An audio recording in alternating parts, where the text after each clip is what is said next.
Hello guys. आज मैं जो कहानी आपको सुनाने जा रही हूँ वह सत्य घटना पर आधारित है।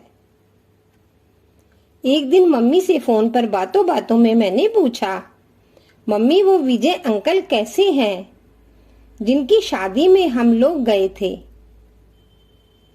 बहुत दिनों से सोच रही थी, अब जब भी आपसे बात करूंगी तब जरूर पूछूंगी कैसी चल रही है उनकी जिंदगी। उनकी पत्नी बहुत सुंदर है, देखते ही वो मन को लुभा गई। कितनी आकर्षक है। मम्मी ने कहा, अरे अच्छा याद दिलाया, मैं तुम्हें बताना भूल गई। उनकी शादी के कुछ दिन बाद में मैं बैंक गई तो मैंने पूछा, विजय नहीं दिखाई दे रहे? तो पता चला उनका ट्रांसफर हो गया है भोपाल। फिर बात आई गई हो गई। एक दिन शाम को अचानक विजय बख्शी आए। हम लोग आश्चर्यचकित हो गए।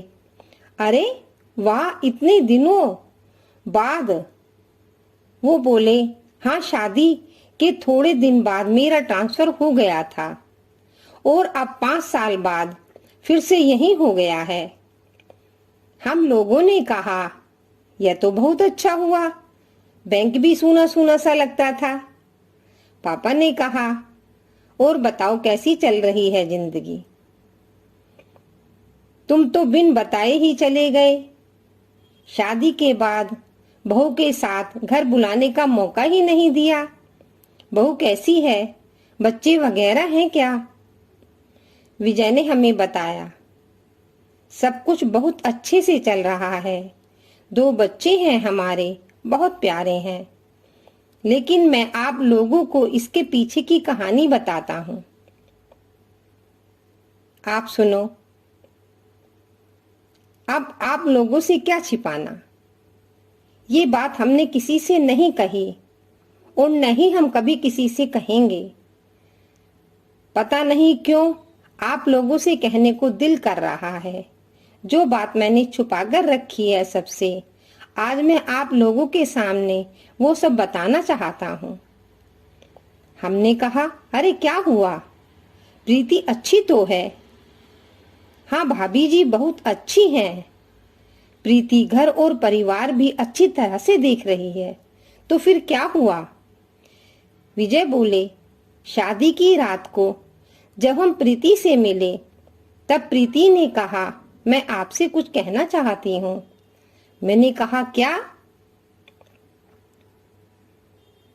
वो बोली, शायद मैं कहना चाह रही हूँ उसे सुनकर आप मुझे और मेरे परिवार को कभी माफ नहीं करेंगी। मैंने कहा, ऐसी क्या बात है प्रीति? प्रीति ने कहा, मेरी शादी की बात मेरी मम्मी की एक सहेली ने की थी। एक दिन अचानक मेरे घर आंटी आपको और आपके परिवार को मेरे घर लेकर आई और मुझसे आपको मिलवाया। उस दिन मुझे लगा मैं आपको सच बता दूं, लेकिन आंटी को इस बारे में कुछ मालूम नहीं था। इस डर से नहीं कहा और आप मुझसे मिलकर बहुत खुश लग रहे थे। लगा आपको धक्का लगेगा और आपको पाने की खुशी में मैं भी मन मन इतनी खुश थी कि मुझे लगा मेरी किस्मत आपके रूप में चल कर आई है। यह सोचकर खामोश रह गई, लेकिन बाद में सोचा यह गलत है, आपके साथ अन्याय है, और सोचा शादी की रात को आपको कहूंगी, फिर आपका जो फैसला होगा मुझे मंजूर होगा। मैं यह कहना चाह रही थी कि मैं आपको संतान का सुख नहीं दे सकती, क्योंकि वह कुछ कहते कहते रुक गई। क्यों प्रीति, बोलो। वो बोली, क्योंकि मैं किन्नर हूं। विजय ने कहा, यह क्या कह रही हो? प्रीति बोली, हाँ विजय, यही सच है। प्रीति की यह बात सुनकर मुझे ऐसा लग रहा है धरती फट जाए और मैं उसमें समा जाऊं। लेकिन मैं तुम्हें बहुत चाहने लगा हूँ। तुम्हें देखकर कोई नहीं कहेगा कि तुम किन्नर हो। तुम में तो पूरे स्त्री के गुण हैं, रंग रूप, तुम बहुत सुंदर हो। कहीं से भी किसी को कोई शक नहीं होगा। प्रीति ने कहा, जी विजय जी, जब मैं छोटी थी तब से लेकर आज तक मेरे माता पिता ने मुझे किन्नर जाति के लोगों से बचाकर रखा।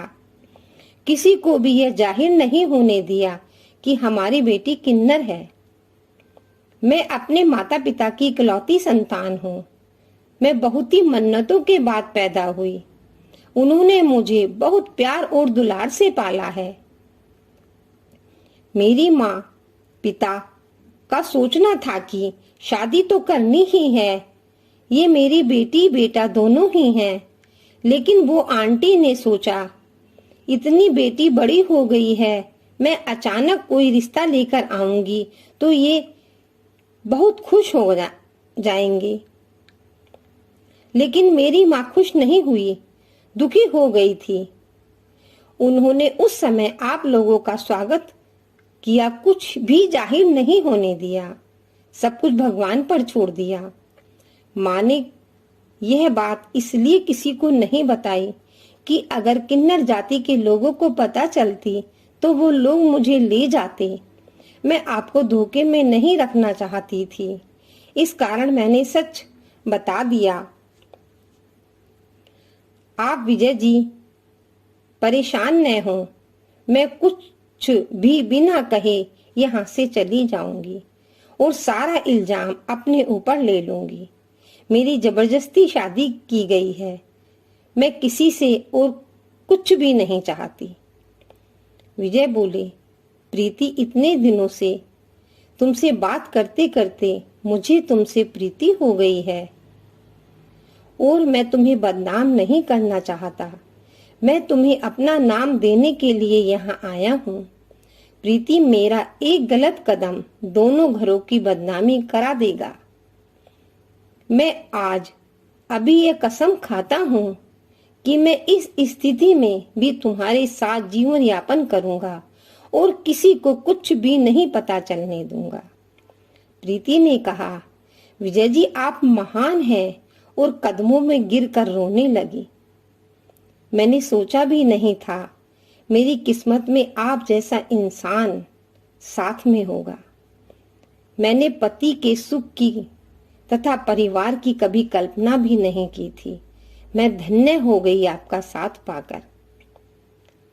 भाभी जी, कुछ समय बाद हम भोपाल चले गए। वहां हमने 2 साल के अंतर में एक लड़का और एक लड़की गोद ले लिए। आज लड़की 4 साल की है और लड़का 2 साल का है। प्रीति ने माँ का फर्ज बाखूबी निभाया है और उसके माँ बनने का सपना भी पूरा हो गया। हम लोग सुखी जीवन व्यतीत कर रहे हैं, मम्मी ने बताया। फिर हम दोनों ने विजय को सैल्यूट किया और आशीर्वाद दिया। तुम धन्य हो, महान हो। ऐसा कोई करता है क्या जो तुमने किया है? उन्होंने कहा, शायद मेरी किस्मत में प्रीति ही लिखी थी, इसलिए तो हमारी शादी हुई। शादी के बाद मैं उसे छोड़ दूं, ये कहाँ का न्याय है? उसने क्या बिगाड़ा है सृष्टि ने, जो रचना उसकी की है वह मुझे स्वीकार है, उसमें उसका कोई दोष नहीं है। मैंने उसे पत्नी का दर्जा दिया है, बच्चों को गोद लेकर उसे माँ का दर्जा दे दिया है। हम सब बहुत खुश हैं। जो मेरे भाग्य में लिखा था वह मुझे मिला, इसमें किसी का कोई दोष नहीं है। कहानी सुनने के लिए दोस्तों धन्यवाद।